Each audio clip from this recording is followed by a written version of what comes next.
And I'd like to begin by thanking our series sponsor, Dahl Law Firm and Ross Estate Planning. We also want to thank our lodging partner, Homestead Suites, and our coffee partner, Base Camp Coffee Shop. Please give all of these folks a round of applause. We ask that you take this opportunity to turn off your cell phones and pagers. And I also want to bring your attention to our newly installed hearing loop system. If you have a hearing device with a T-coil, please activate it now and let us know how it works for you. We'll be having an official celebration of our hearing loop system in the future. However, it is fully operational now. We're grateful for the community's support of this project, especially the generosity of the Carlsons and Northrops from Main Street Market, who took a lead role in the Sounds Great campaign. We're still looking for some help completing the campaign to address some critical sound and lighting needs, so please talk to me if you'd like to help. Now I am pleased to introduce Dr. Ivy Cargile. She is an assistant professor at St. Norbert College in political science. She is a PhD from Claremont Graduate University located in Southern California. Broadly, her research interests center around political behavior in the context of the U.S. She is interested in how the intersections of gender, race, and ethnicity influence electoral behavior. Specifically, she explores why people engage the political system in the manner in which they do. As a result, she is concerned with how people are politically socialized and the effects of the process. Please welcome Dr. Cargile.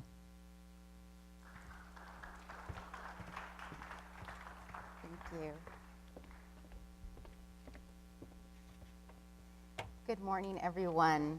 First of all, let me start off by saying thank you to the committee for inviting me to come up here this morning and meet with you, speak with you wonderful people about the gubernatorial election that just took place a couple of months ago. And secondly, I'd like to thank you all for coming out this chilly Saturday morning to have hopefully what will be a fun conversation about the Burke versus Walker election. As was already stated, my name is Ivy Cargile. I'm an assistant professor at St. Norbert College. I study American politics. I am very interested in political behavior and why people engage the political system in the way that they do. Women and members of the Latino, Black, and Asian American community are in particular the target groups that I am interested in, because I'm really interested in how these segments of the population are engaging in the political system. As the landscape of the United States is changing, we're starting to see that more and more candidates from these different communities are starting to run. We're seeing that in general, more and more women are participating in the electoral process, not just as candidates, but as voters. These have been groups that have been a part of the American electorate for a very long time, but it's not necessarily been the case that they have become outspoken and visible participants in the system. We're now starting to see that, and so I'm curious about how exactly it is that they engage in the system, and so that's why this election is actually a very interesting election, because of the fact that it pitted a man versus a woman for the topmost position here in the state of Wisconsin. I am a transplant from Southern California, been up here for a total of a whopping 4 months. I am not accustomed to stuff falling from the sky, so that is all new to me, this whole snow stuff. Rain is something that we also don't get in the desert, so even that is new to me to some degree. So if there are any tips out there about how to handle this crazy weather, I'm more than happy to take it, because this is all new. My skin is still very, very thin. So having said all of that, why don't we get started with the presentation. Oh gosh, let me turn this on. All right, so if we take a look at this map, right? Let's ignore the numbers for now. Let's just take a look at the map. The map itself would indicate, holy cow, Mary Burke got slaughtered, right? Look at all of that red. Of the 72 counties in the state of Wisconsin, Scott Walker took a total of 78% of the counties, while Mary Burke only took 16% of the counties. 22% of the counties. That's a major difference, right? The map alone would have you think this was a landslide win.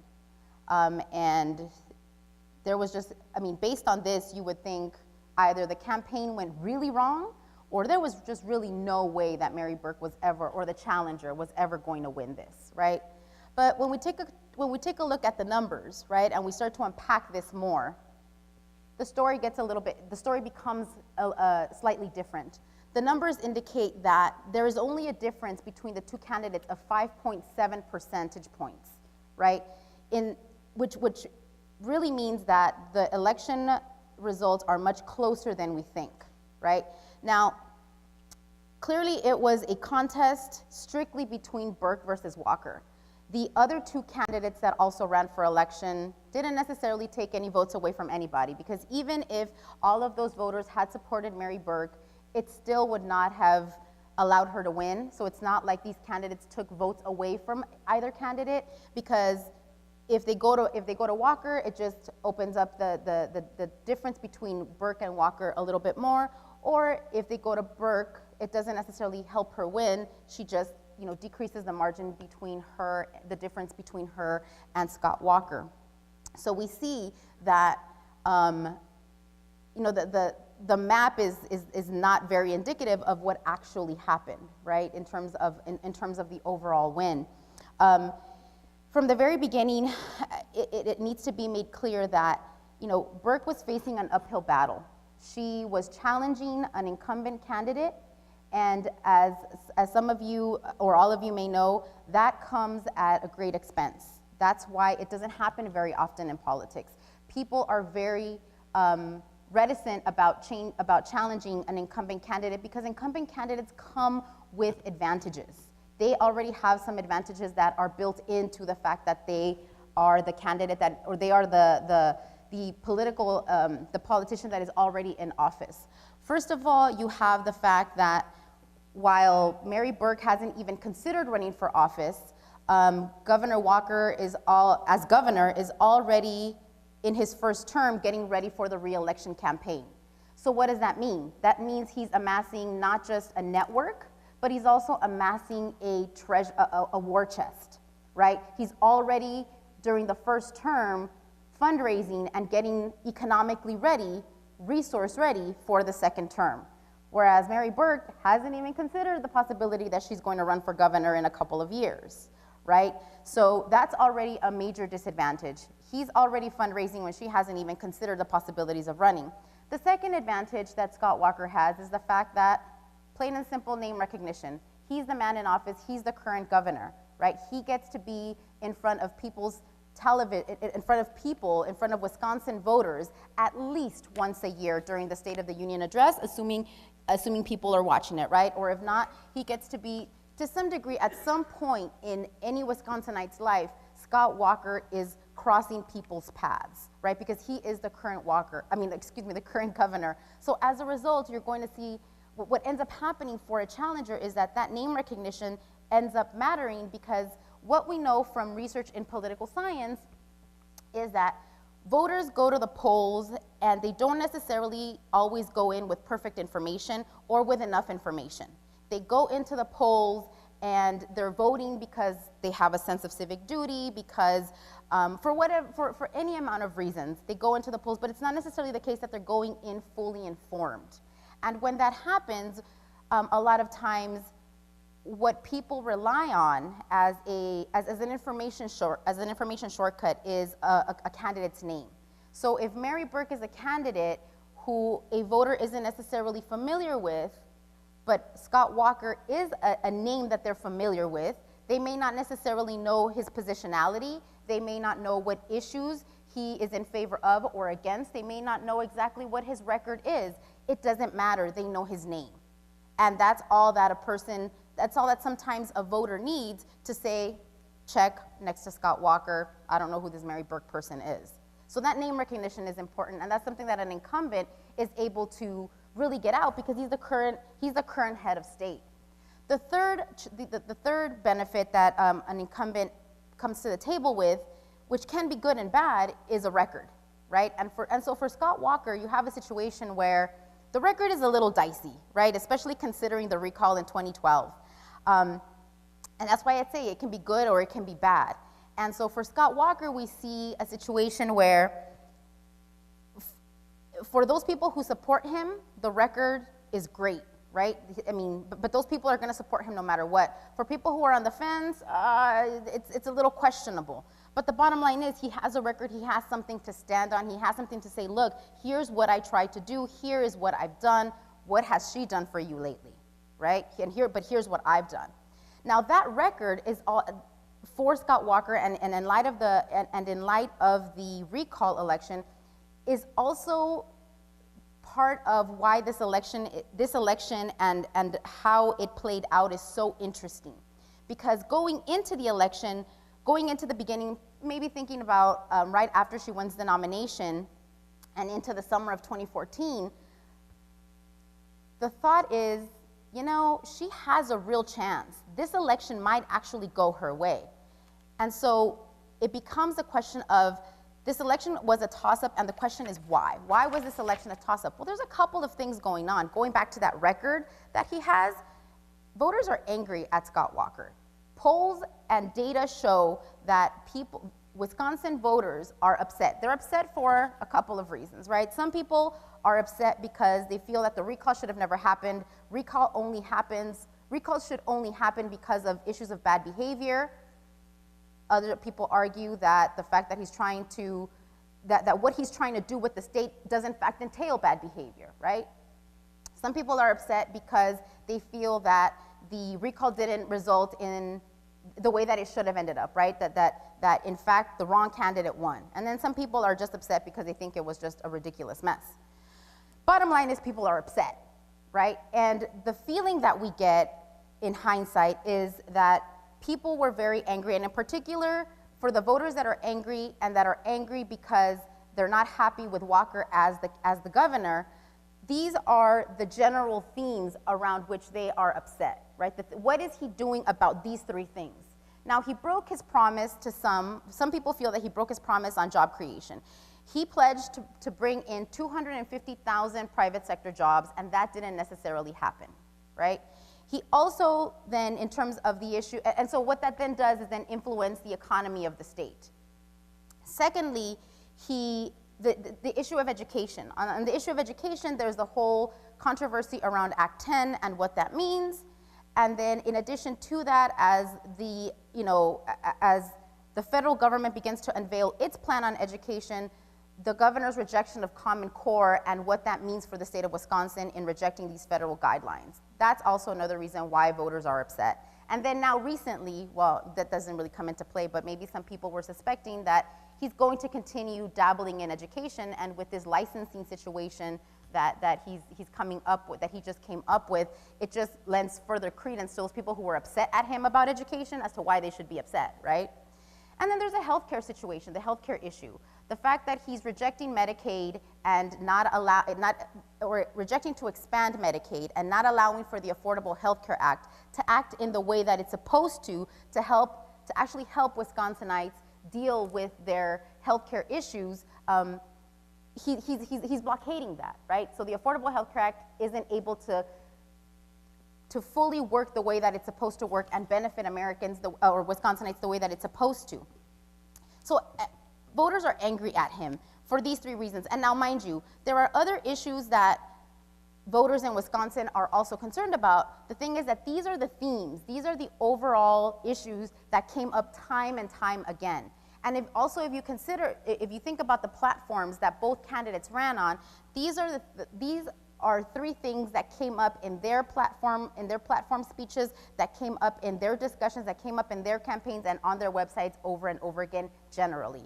You know, Wisconsin voters are also concerned about things like same-sex marriage. They're also concerned about raising the minimum wage. They're also concerned about environmental protections or the lack thereof. There are a slew of issues, right? This is a snippet. These are just the general ideas that came up time and time again. And kind of to further support this idea, to further buttress this idea that voters are angry at Governor Walker, in October, St. Norbert conducted a poll and released the results around the end of October, on October 22nd. And in this poll, it was discovered that of 603 randomly sampled registered voters in the state of Wisconsin, 60% of those registered voters said that they were not going to support Scott Walker, that they didn't think they would support Scott Walker, that they were going to support Burke, and the question was why? Why are you going to support Burke over Walker? And these respondents had one of four answers. They were either angry at him, didn't like his policies, angry at Republicans in general, or they were angry about Act 10. Regardless of the fact, these are four reasons why they're angry at Walker. So it only helps to support this idea that, okay, people are angry. Let's use that anger. Let's see how, if you're the Burke campaign, if you're the Democrats in the state of Wisconsin, you're thinking, okay, let's figure out how to make that anger, turn it into excitement, and get people to the polls. There's a couple of other things going on, right? So, I mean, kind of going along with this idea is, you know, Democrats and Burke supporters are thinking we're going to turn that anger and hope that that anger outweighs complacency. Hope that that anger outweighs apathy, the apathy that is being felt by Democrats nationwide. Democrats are hoping that they can mobilize people, that they can capitalize on that anger, and like I said earlier, turn it into excitement and get people to the polls. They want to be able to outnumber Republicans at the polls so that they can, you know, so that the path, the journey of Wisconsin might change from Republican to Democrat. But Walker's a very practical man. And he understood that there were a couple of that there are advantages to who he is. Obviously, as we've already mentioned, he understands. He knows that he's the incumbent and he already comes with certain benefits. The other thing he knows is that midterm elections favor him. And as a result, in a conversation that he's having, in a private conversation that he's having with some donors, he comes out and says, you know what, I'm not really interested in expanding my base. I'm just interested in making sure I'm just interested in making sure that Republicans show up. But he knows that that's going to happen. Here's what we know from political science research. We know that when it comes to presidential elections versus midterm elections, presidential elections are much more sexy. They're just sexier across the board. People prefer presidential elections and know more about presidential elections because of the attention, because of the candidates. For whatever reason, if you ask the average voter on the street which election they participated in last, it will be some kind of presidential election, whether it be the 2012 presidential or the 2000 presidential. It doesn't matter, it'll be a presidential. It's very rare when the average voter will say, oh yeah, I participated in the 2014 or the 2010 midterm election. Although here in the state of Wisconsin, that might be a little bit different because you guys are quite a dynamic population. But across the board, midterm elections are not very well participated in, which is very problematic, right? Because if you think about who's elected in a midterm election versus a presidential election, of the candidates in either election, which candidate is the one that is going to have a bigger impact in a person's life? A member of Congress, a governor, or a state assembly member, or a state senator, or a national senator, or a national politician, right? And so it's really interesting that the people that would probably have a lesser impact in our lives, those are the elections that we all pay attention to, as opposed to these midterm elections, which are very local, and these are the elections that have everyday ramifications for us. Walker knows this. So he doesn't really care to expand his base, right? Democrats are thinking, we've got an uphill battle here. We've got an uphill battle here because midterm elections don't necessarily favor us because, in general, forget who the president is, forget what's going on at the national level. In general, Democrats don't necessarily show up at midterm elections. Republicans tend to show up at midterm elections, which is why he can say that. So Democrats understand that we really need to capitalize on this anger. We really need to get people excited, and we need to outnumber people at the polls. Here's another, and this goes back to this idea that, you know, Mary Burke is a challenger, and she has this uphill battle to climb, not just because of who she is and where she's starting from, but also because of who shows up at the polls, usually for midterm elections. So let's take a closer look at what the overall numbers looked like. What was voter turnout in 2014? Here is why I say that you guys are a dynamic state. Wisconsin had 54.5% turnout during the midterm election. You guys are a handful of states that actually increased your turnout from the 2010 midterm elections. While the rest of the union, their numbers went down, you guys went up. That's fantastic. 54.5% is, maybe you're thinking, geez, that's pretty dismal. No. For midterm elections, that's really good. Because in my home state of California, where there was also a gubernatorial election, they had 34% show up at the polls. Now that's dismal. This is fantastic, right? The highest percentage since the 1950s, right? People were plugged in. Voters were plugged in. And like I said earlier, the difference between Walker and Burke in the end was 5.7%, which brings us to a total of 137,607 votes. To some degree, that's a lot of votes, right? But considering how many people showed up at the polls, it goes to show that the election was very close. Despite the fact that Walker's not looking to expand his base, despite the fact that Walker knows that he's got a lot of benefits on his side, she still gave him a run for his money. Despite the fact that this was an uphill battle, she still pulled it through. She still did it. She still made some inroads, even though people thought that even towards the end, people might have thought, oh, this is gonna be bad. It wasn't as bad as we thought, as was initially thought.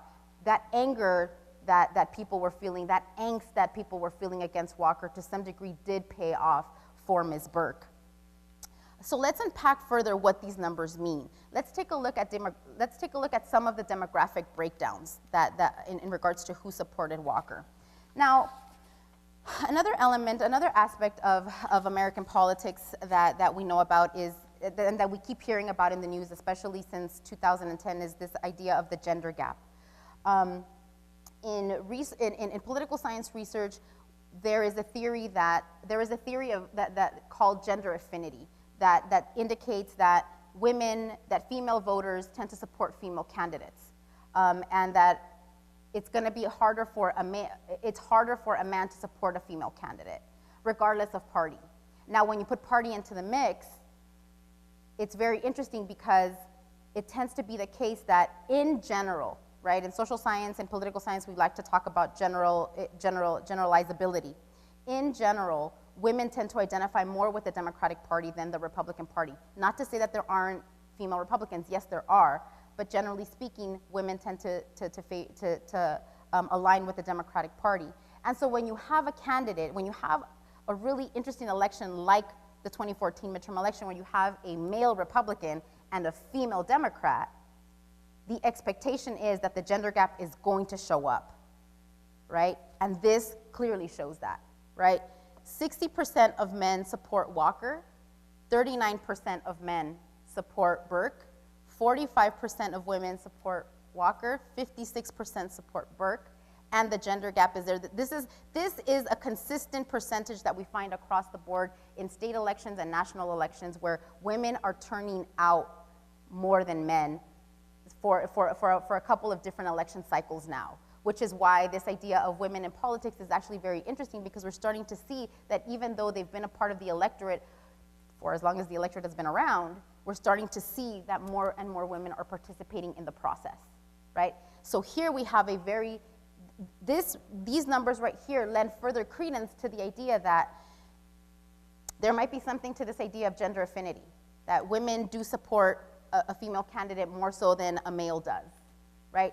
Both of them have a gender gap problem, but the gender gap problem for Walker is much larger than it is for Burke. There is a 15% difference here, and the difference favors men for Walker. There's an 11% difference here, and the difference favors females for Burke, right? So in that sense, to some degree, this makes sense. This is how the numbers played out in general in terms of gender for Walker and Burke. Let's take a look at these numbers right here in terms of partisanship. It makes sense. Republicans are going to support Walker, and the Democrats are going to support Burke. Some Republicans supported Burke, some Democrats supported Walker. But we can see here that the totals are neck and neck, 37% to 36%. So what broke that? Clearly, it's this number right here, right? This segment of the electorate right here broke it, the independents and the others. Here we see an 11% differential between Walker and Burke. That is what makes this state so fascinating to study. Because unlike states that are considered traditionally blue states or traditionally red states, this state is a toss-up, right? You just never know which way the winds are gonna blow depending on so many different factors, right? But here the independents are what matter. An 11 percentage point difference. If Burke is able to capture this 11% instead of Scott Walker, she cuts by 50% the amount of votes that she needs to win the election. This 11% translates into, about 60,000 votes. And that cuts in half that 137,607 that she lost by. So the independents really made a difference in how the election played out. And then, of course, we have union versus non-union, right? Non-union voters participated at a 79% rate. 57% of this 79 supported Walker, and 21% of union members participated in the election, with 66% of those supporting Burke.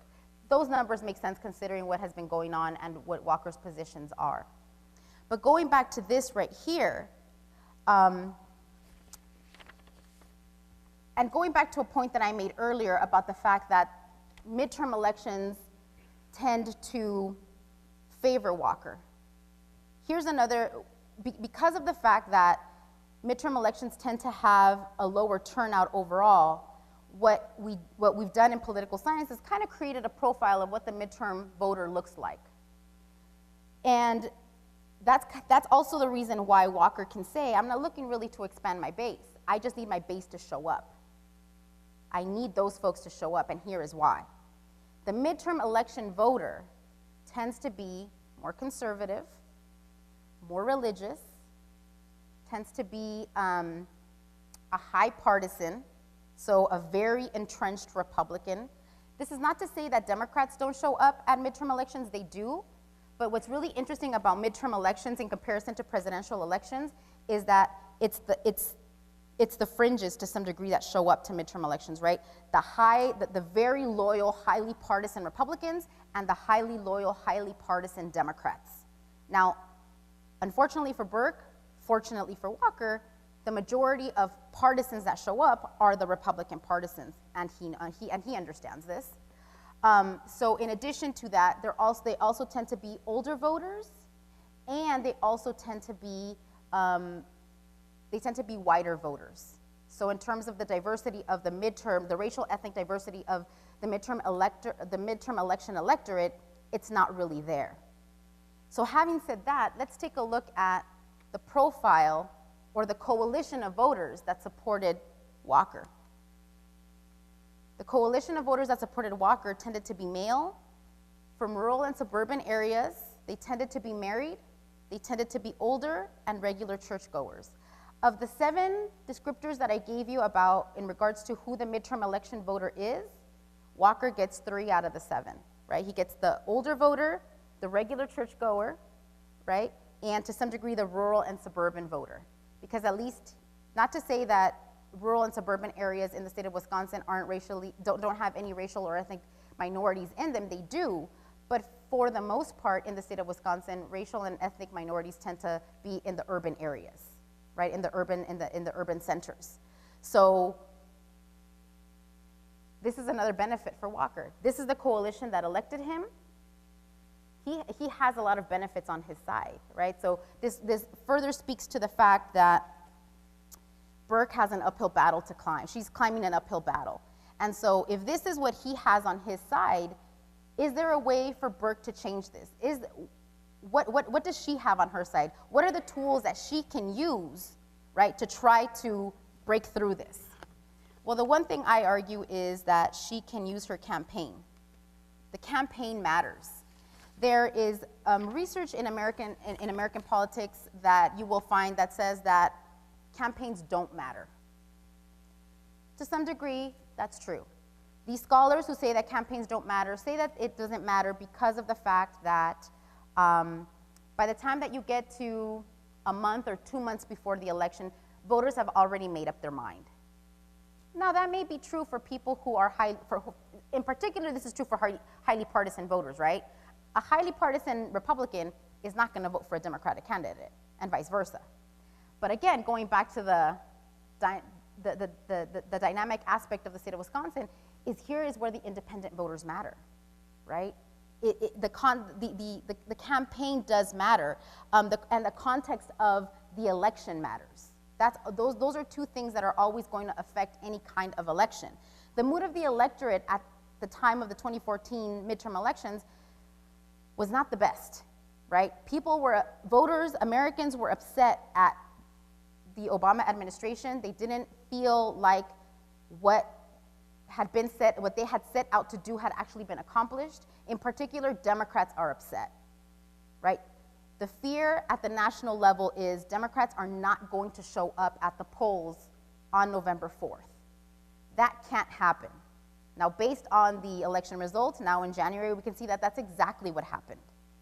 Voters were apathetic. So you can see here is where we have one more challenge for Mary Burke that she needs to get past, right? She needs to get past not just the challenger status, but she also needs to figure out, her and her campaign need to figure out, how do we mobilize? How do we get Democrats to the polls? Which is why, again, I argue that elections do matter. And we can see, right, that nationwide effects do influence or are felt at the state level, because that apathy that was felt nationwide was also felt here by Democrats in the state, where, you know, maybe they didn't feel that, for whatever reason, they're translating their negative feelings for Obama onto the Democratic candidate, who in this case happens to be Mary Burke. So it very much depends upon how Burke and the campaign can mobilize and get people to turn out. The appeal of the candidate is also very important. The appeal of the candidate is important because in doing research on the election and listening to the election overall, what I find is that when voters are asked who they're going to support, a lot of times, for those voters who don't know who they're going to support, it's interesting to see that when they're asked about Burke, one of the answers that comes up time and time again is, well, I don't really know who she is. I don't really know what she stands for. I'm a little confused about what her positions are, right? And that makes sense considering that she's a challenger and she's new, which is part of the allure that she has for Democrats, right? She's a fresh face. But having a fresh face also means that there are going to be some drawbacks to you as a candidate. It's hard to be a candidate, especially at the statewide level, right? Because there are a couple of things that you have to be able to figure out how to do in 2.5 seconds. And those are stay focused in regards to your message, stay on message, right? So know your message well. And the other thing is add that human component to it. Be warm, be charismatic, be able to connect to your voter. Because if you're not able to do that, what voters are going to get is not just that they can't quite connect with you, is that they also don't necessarily feel that they know you, right? Whereas a candidate who is charismatic and is able to exude that warmth, people for whatever reason feel like, hey, that's somebody that I can go have a beer with, right? I may not know them, but that seems like somebody that I would like to talk to. That person is somebody that I can crack jokes with, right? And so the appeal and candidate affect is very important, right? And that is something that the campaign is responsible in figuring out how to get the candidate to that level. That's what the campaign does. And so what's also really interesting is going back to that St. Norbert poll that was conducted in October. October 22nd is when this poll is released. So the poll was taken in mid-October, and at that point, 15% of respondents, they as I indicated earlier, it's 603 voters, and the registered voters, 15% said that they might still change their mind about who they were going to support in the midterms in November. 2% said they had not made up their minds yet. And this is mid-October, so a little bit under a month before the election. Campaigns matter, right? How you are able to mobilize, it matters for that total of 17%. How you are able to get the candidate to appeal to the electorate matters, because there's still 17%, to some degree, 17% up for grabs. What other aspects of the campaign matter? There's also the power of opposition, or what we call negative ads.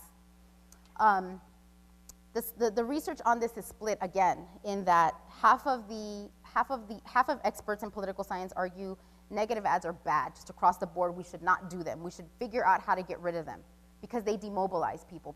It makes Americans not want to show up at the polls, right? This is the dirty side of politics that people don't like. And it's like you're airing your dirty laundry out, and that should not happen. There's another side that says, not so fast.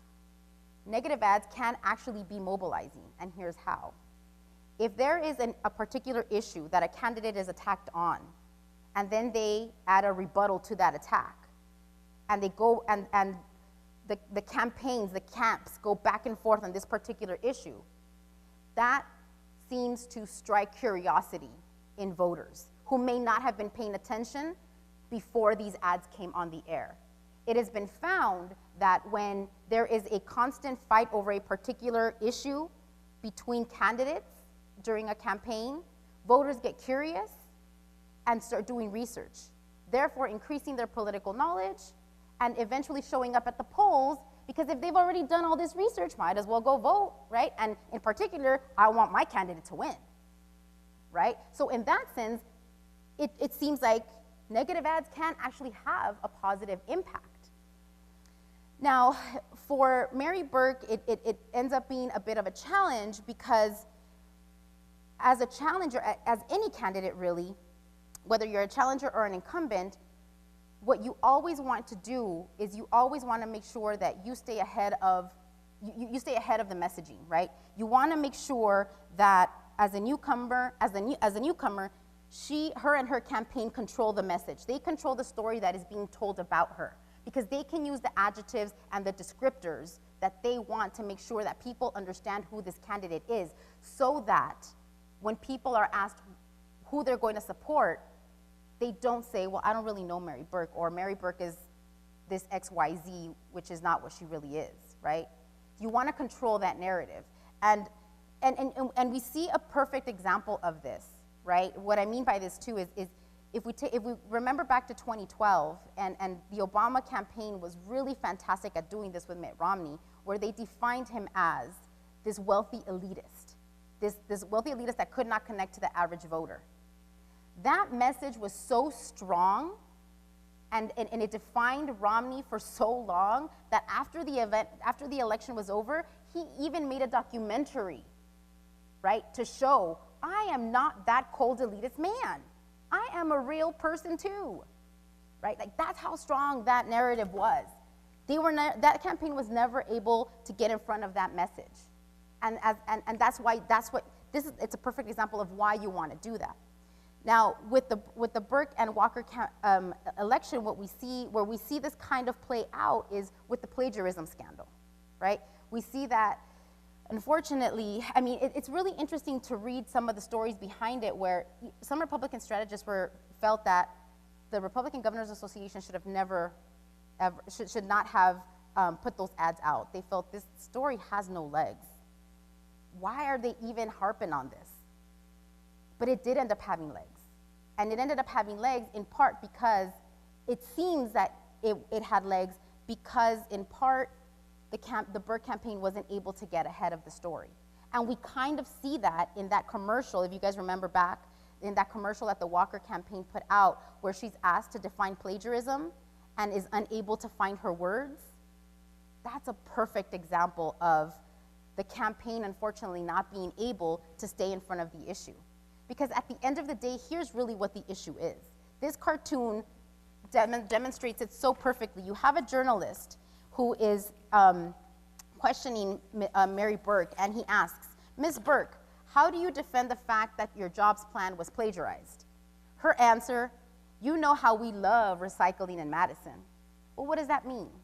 What that really boils down to is this stuff happens. It's not that the jobs plan was plagiarized. This is something that all campaigns do. You borrow stuff from fellow party members, right? Any idea that a campaign or that a new candidate is bringing to you about what they're going to do about education, what they're going to do about the economy, what they're going to do about jobs, what they're going to do about anything, is something that somebody else in their party has already said. If you think about it, none of the ideas that all of these candidates bring to the table are new, right?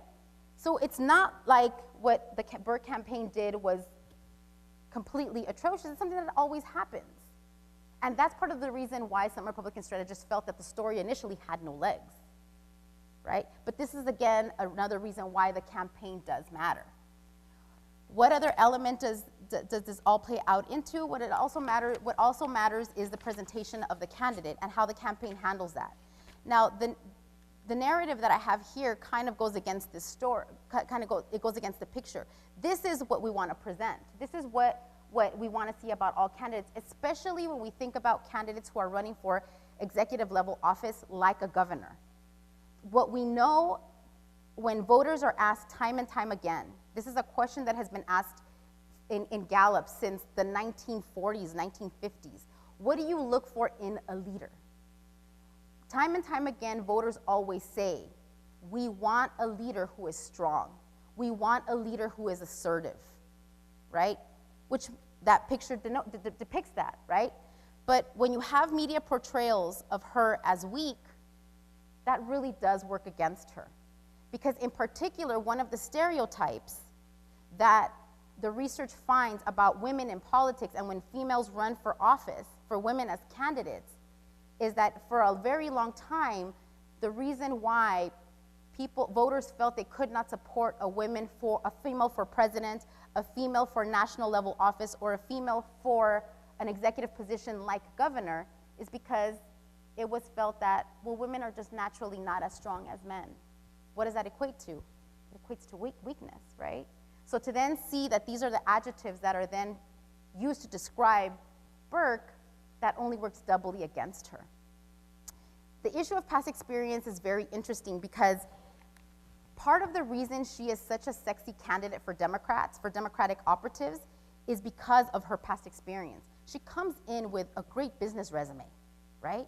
She comes in with, and business is, and the reason why this business component is important for those of us who study women in politics is that business is not a pool from which many female candidates are picked out from, right? So when we think about the previous careers of a lot of politicians, whether it be male or female, in particular for males, a lot of them are attorneys, are past attorneys, right? If we look at women, a lot of times some of these female candidates tend to be, a lot of times they tend to be teachers or they tend to be nurses. Bottom line is business is not a pool from which female candidates are picked. So for her to have that, that's fantastic, right? Secondly, she was a school board member, former Commerce Secretary here in the state, has political experience, has been elected before. Now, mind you, when she ran for office, it wasn't a statewide office, it was a local office, but that makes sense. The literature in political science tells us that women who run for office, in particular higher level offices, always start at the local level. They go from either school board or council to then state legislature and then to something higher, or maybe they skip the state legislature part and skip from local to some other larger office. So she has experience. So it was interesting for me to see that in some of the opposition and the media against her, all of a sudden she's qualified as not experienced enough. Even though she has this business acumen and she has electoral experience, she's had electoral experience in the past. But all of a sudden, that is all discounted, and her business background is tainted. It's tainted with issues of outsourcing. It's tainted with all of these other problems that, in the past, have not been problems for male candidates. So it's very interesting to see how she is characterized considering that a male candidate might not have been characterized in the same way. So in conclusion, what this all breaks down to is that as a challenger, she did face an uphill battle. She made serious inroads in the campaign, though. When we unpack the numbers, we can see, right, that she made inroads. It was within grasp, but she was a new candidate challenging an incumbent who had not, and she herself had not run for statewide office before. She needed to define herself and help voters know who she was, especially with the independent voters. It seems like in the end that never necessarily came across to people. She needed to get ahead of attacks, and that didn't necessarily always happen, which is really interesting considering that when it came to TV ads, she actually outspent Governor Walker. She outspent him by $1 million, $7 million to $8 million, or $8 million to $7 million. So she amassed a good war chest and was able to get out, her messaging was able to get out, but it seems like it didn't get out enough. Again, going back to this idea of an uphill battle, midterm election voters aren't necessarily Democrats or independent-leaning Democrats. So she also had to battle with trying to make sure that those people who wouldn't necessarily show up at a midterm election did show up and were not apathetic. Her mobilization and excitement was necessary in order for her to be able to really get the campaign going and really get that 5.7% more that she needed, which in the end isn't very much, right? So having said all of that, that brings the presentation to a conclusion. Thank you so much. I look forward to all the questions that you guys have. I hope that this inspired some really interesting questions. Thank you. Yeah, you've explained a lot about the motivations that the politicians have in their message, and I'm wondering if you ever follow up and to see how the results were, how they've been able to implement any of these, or is that a different area? So just to make sure that I'm understanding the question correctly, in terms of like the campaign messaging, you mean, and how candidates, once they become the office holder, how they actually implement whatever it is that they said they were going to do? I haven't.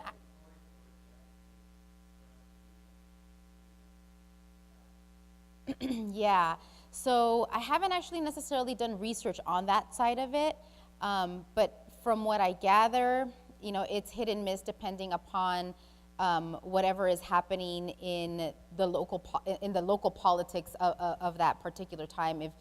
If people actually, if office holders actually implement whatever it is that they promise on the campaign trail, it really does vary candidate to candidate.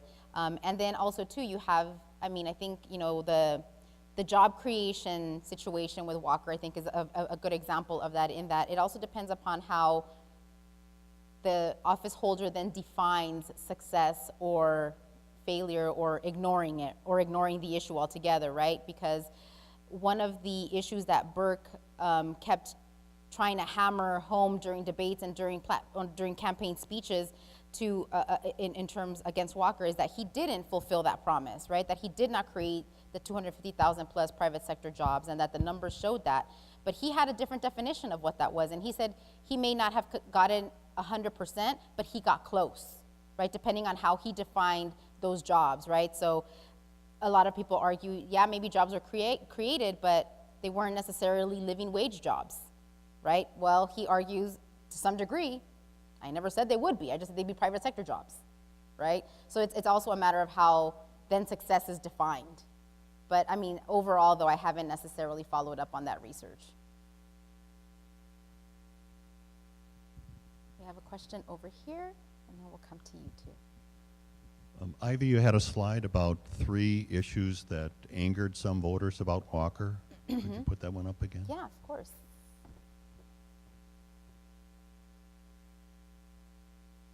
It was like about the 4th or 5th Yeah. one. Oh, where did it go? It was jobs, education, and healthcare, I think. Yeah. I don't know what the order was. Oh. Good. what were some issues that attracted voters to Walker, and in particular the independents? Were there 3 issues that you found that drew independents toward Walker? I didn't necessarily find that there were issues that drew independents to Walker. Where I think it fell apart, in part for Burke, was that voters are funny, right? Well, in general, we're all funny.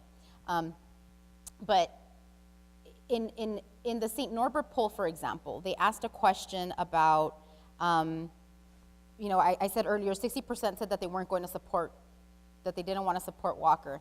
But along with other polls, the St. Norbert poll also asked how people felt about the direction of the state and how people felt about the economy in the state. And in particular, what the question was, are you better? It was something to the tune of, are you better off now than you were 4 years ago? And the answers that people gave were, I think the state is going, in particular, over 50% of respondents said that they felt the state was going in the right direction and that they felt better about their pocketbook at the time, that yes, in fact, economically, they were better off now than they were 4 years ago. Now, for those, so what I glean from that is that when it came time to the independent voters, and they're looking at their ballot and they're thinking, Walker versus Burke, which way do I go? If I'm one of those independent voters who doesn't necessarily feel very secure about who Burke is, right? Because that's something that we heard a lot. I'm not sure where she stands. I'm not sure who she is. I'm kind of squishy about her, right? I am mad at him for this. But you know what? At the end of the day, my pocketbook is a little bit thicker. The state is going in the right direction. I hate, and I'm sorry to use this analogy, but here's a devil that I know, here's a devil that I don't know. I think I'm gonna go with the one that I know. Because in the end, there is some proven positives to him. I don't know what's gonna happen under this administration, because I'm not exactly sure where she is or who she is. So if I'm that independent that is kind of leaning in either one direction and any wind can sway me, this is the wind that got me. Because in the end, the one thing that we know across the board, hands down, is that we all vote with our pocketbooks. Right? At the end of the day, the economy and my personal economic situation matters to me when I'm voting. And so I think that those are the issues. I think that's where it started to crumble for Burke in terms of the independent voters. That's as much as I've been able to glean from what I've seen so far. I was surprised at your comment that Governor Walker was outspent in the TV ads. Right. And just a constructive question here with a little bit of doubt about what prevails as that outcome of that message. If you look at the dark money, the outside money, yes. That's not accounted for in the Government Accountability Board, Right. I would say that that's a misrepresentation.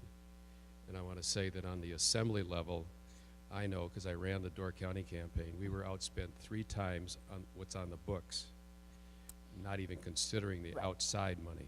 Right, and I do apologize for not making that clear. Where, yeah, when it comes to outside money, she was outspent.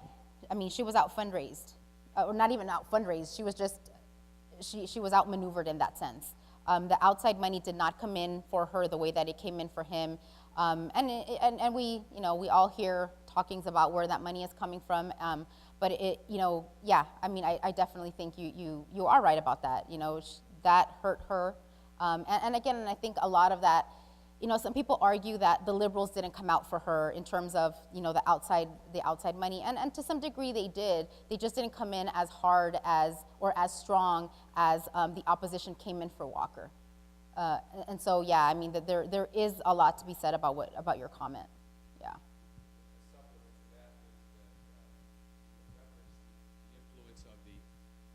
The national messages that we're Just, getting yeah, out. the mood in general. So if you look at, there's one voice, one assessment, but it looked to me like there was a lot of messaging on the GOP side nationally, and what was on the Democratic side, it Yeah. was negative or defense.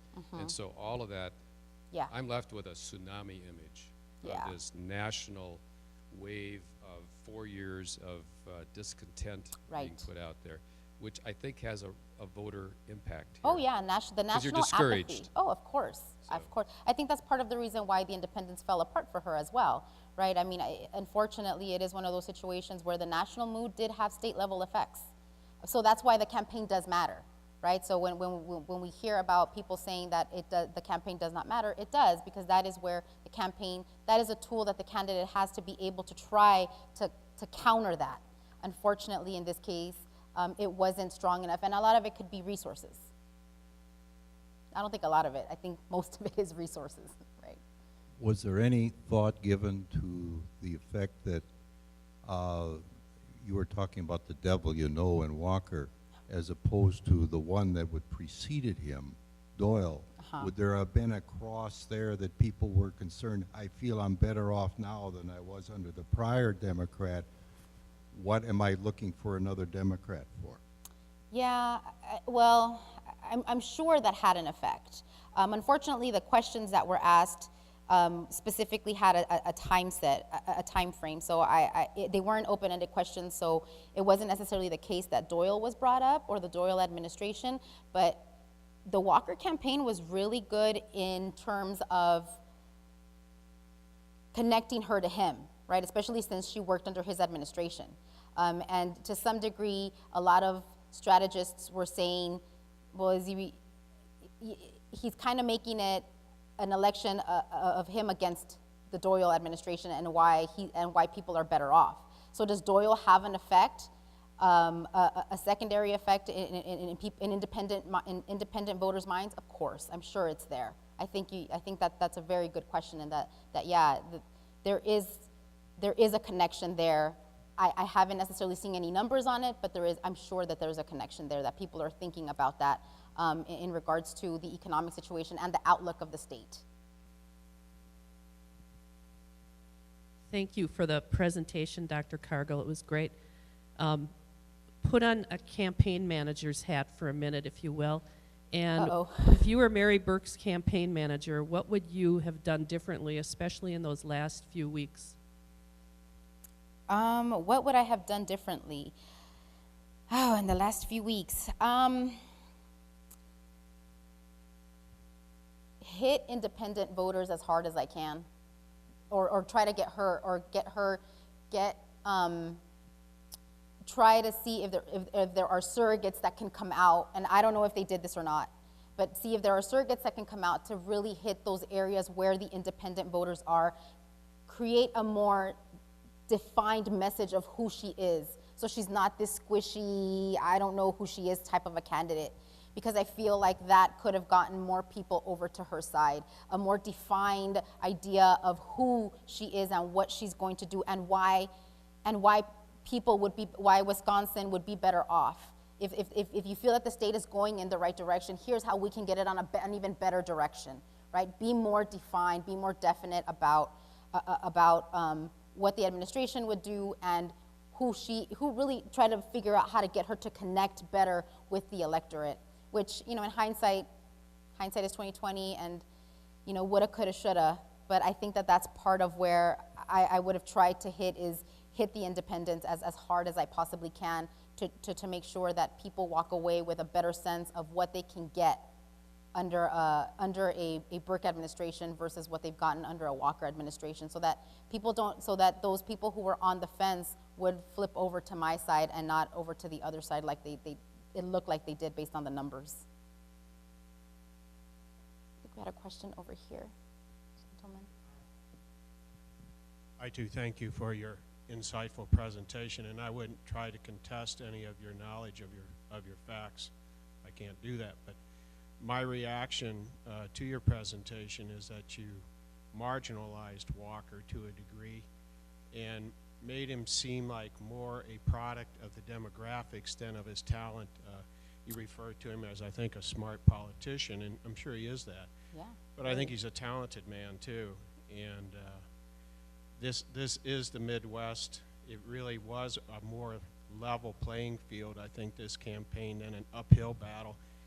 You missed the recall effort, I believe, in our state, which was a vicious political machine wherever it originated from, it was. People in rural Wisconsin, I think, got tired of seeing day in and day out vitriol from Madison and the demonstrations that were going on there. Walker knows, and I think any politician knows now, there's such a polarity in our country and in our state. So it is those swing voters, the undecideds. Right. Those are three major issues, I think, that were there, but you missed that this is the Midwest. And the Midwest, particular rural voter, is going to be concerned about family, pro-life, Yes. pay your way, work ethic, and those are huge. And again, that might be a reflection of demographics too, but it's big. Right. And I think when you marginalize Walker, you marginalize the voter, those swing voters. So I think there's more to it than that. Well, I think that's an interesting perspective. I mean, it's definitely something that I, you know, that I will look at more deeply. But I definitely agree with you in that Walker is a very talented man. He's a very refined politician. You know, he's run for office. He's run several campaigns, and so he knows how to work in that environment. Whereas, you know, Burke was a novice when it came to that. And so, I mean, in terms, yeah, and like I said, in regards to the issues, I mean, this was just the issues that kept coming up in a lot of the data that I was looking at, right? That's not to say that there aren't more issues, of course, like, you know, like as the gentleman pointed out, there are a lot of more issues. And I mean, I didn't intend to marginalize Walker. I think yeah, you're right, a very talented individual who knew what he was doing. Which is why, you know, when we consider this idea here of why, how people were left wondering, well, what just happened, right?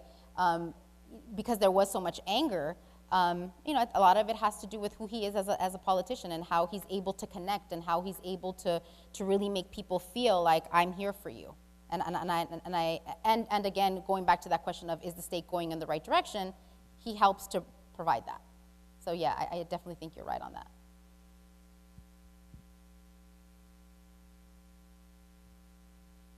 I think we have a question. Microphone's headed towards the back. Hi, thank you for a wonderful presentation. I think the organization is called Parity 2020, and they look to, they want equal representation. They want women to be involved in politics at all levels. And I know they're currently working in Maine on their gubernatorial election, because generally the independent splits every year they have an independent, every election they have an independent, a Republican, and a Democrat, and they seem to have a really big problem with it kind of ending up in one area. So they're trying to create a ranking system, implement ranking in Maine. And I was wondering, I know you can kind of guess and we can talk all day about what could have happened and blah, blah, blah, but do you think that if we had a ranking system in this past election, that it would have, the independents would have ranked Mary Burke higher, and we would have maybe ended up with Burke as governor? Now, I'm not exactly clear on what the ranking system does. Like, is it like more proportional voting? Yes, so you get maybe, I'm quite familiar, or more familiar with the Minneapolis, the mayoral election. It makes it more fair towards women as well as individuals that aren't spending as much money. Right. Yeah, I mean, it's very possible that might have benefited her, but I mean, I think there's still a lot to be said about voters walking away with a sense of them understanding who she is, right? In terms of the campaign, if that, you know, the ranking system alongside a stronger message about who she is and what people would get under a Burke administration, I think definitely could have helped in regards to the overall election results. I believe there's a question out here, up front. A microphone is coming your way. My question is based on an assumption. I think I know that the urban areas, especially Milwaukee and Madison, have supported Democrats in the past. How did those figures look in terms of results? We got the statewide map and the 5.7% spread. Yeah. but usually I think the Democrats say that the urban areas, those two in particular, will compensate for other outlying counties.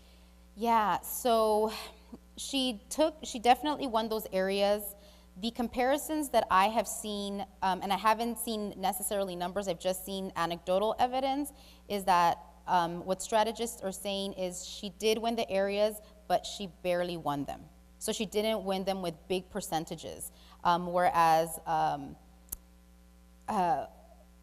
other Democrats have won with a margin of in the double digits. She only won with a margin in the single digits, so maybe off by like 2 or 3%. So while she does win those counties, it's not with a lot of votes. And so that's where that 5.7% spread is what it is. It could have been smaller if more Democrats show up in those areas. I mean, because that's where they're going to show up, right? And if more independents show up in her favor. But unfortunately, I mean, I know, unfortunately, not enough did. I mean, there were comparisons to her and Tammy Baldwin and how Tammy Baldwin performed in those particular areas, and Tammy Baldwin definitely